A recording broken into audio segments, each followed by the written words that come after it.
fruits of the crop, then this sense of being blessed by God, this sense of holiness, extends over the whole crop.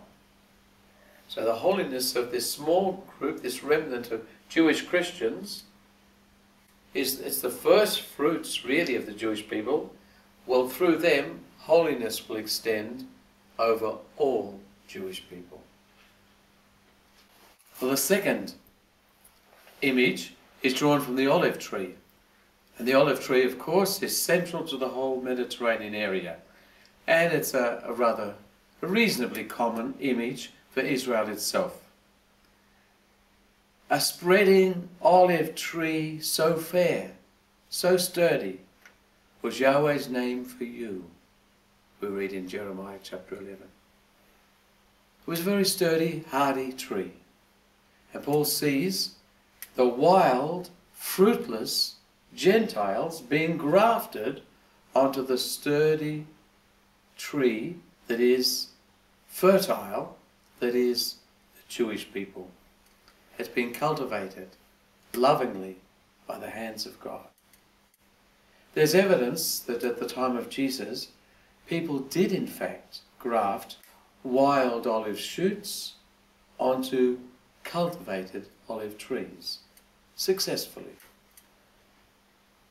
Paul then reminds his Gentile readers that that's where they came from. Israel will always remain the privileged carrier of salvation to the whole world. And God can, if God chooses, restore the Jewish branches which have been cut away, if he chooses to. In fact, it will be much easier for them, writes Paul, the natural branches, to be grafted back on the tree they came from, than it is for you, Gentiles, wild shoots that you were, to be grafted on. So it's clear that Paul sees the people of God as one family, essentially Jewish, into which the Gentiles have been invited. The third section of this chapter, the mystery of the final salvation of all. Paul now speaks of using the word mystery, which is God's plan for the salvation of all human beings. He introduces this quite solemnly. I don't want you to be ignorant, brothers and sisters. He's reached a critical moment in his argument. And it's a mystery, something that our human minds are incapable of predicting or working out. It's sheer initiative on God's part. Paul says, one section of Israel has become blind, but this will last only until the whole pagan world has entered. And after this, the rest of Israel will be saved as well. In Paul's understanding of God's plan, the conversion of the Gentiles is the first phase of salvation.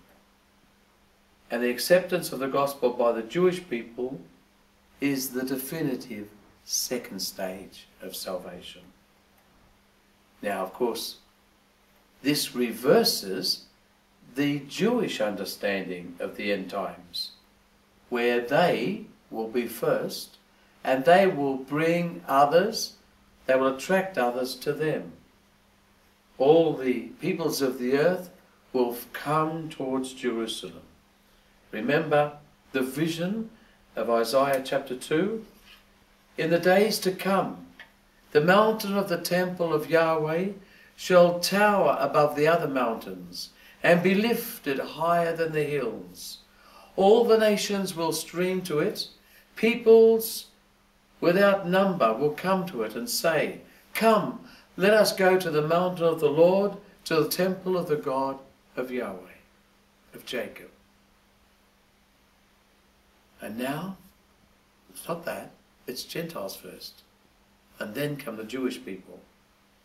And Paul will offer and offers scriptural witnesses which speak of a a deliverer who will come to remove the sin of Israel and allow this to happen. Of course, we're not sure of whether this deliverer is in fact the Christ. Probably it is. And that may be his second coming that he's referring to. But it's left a little vague in Paul. Then come these extraordinary words. As the chosen people, the Jews, are still loved by God, loved for the sake of their ancestors, God never takes back his gifts or revokes his choices. The Jewish people is still loved by God, and the Jewish people is still the beneficiary of all those gifts that have come to them from God, all during the period we've called the Old Testament. We think of the Torah, the patriarchs, the temple, and so on. The Jewish people is still God's chosen people. This is what we believe. This is what the beloved Paul teaches us. And this text has been pivotal in re-evaluating our stance as Christians and as the Church, the Catholic Church, towards the Jewish nation, the Jewish people. And there's one more masterful sentence, which in the Greek is highly symmetrical, beautifully crafted.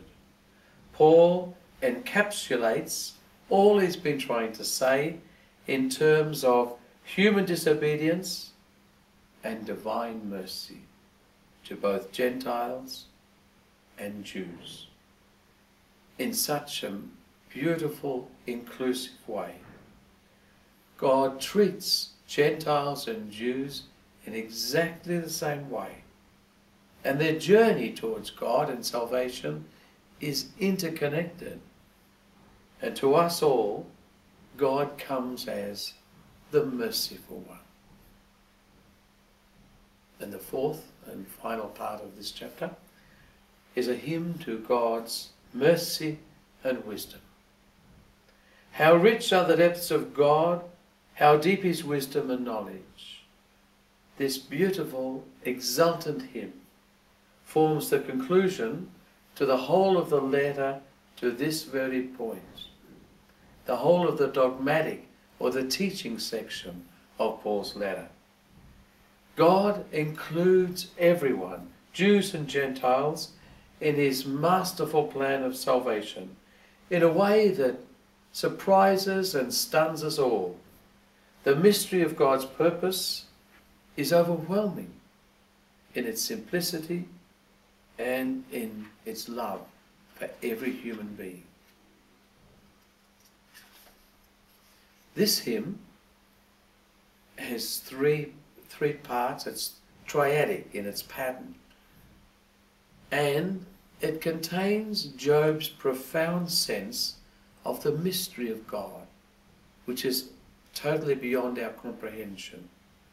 God's wisdom is so deep, we're really incapable of grasping how magnificently grace triumphs over sin, or how the pattern of salvation for Jews and Gentiles is so similar. Who could ever have known God's mind? And three rhetorical questions are taken from Scripture and remind us that God's way is just so different and so far above the way of human beings. There's a final doxology to this beautiful hymn.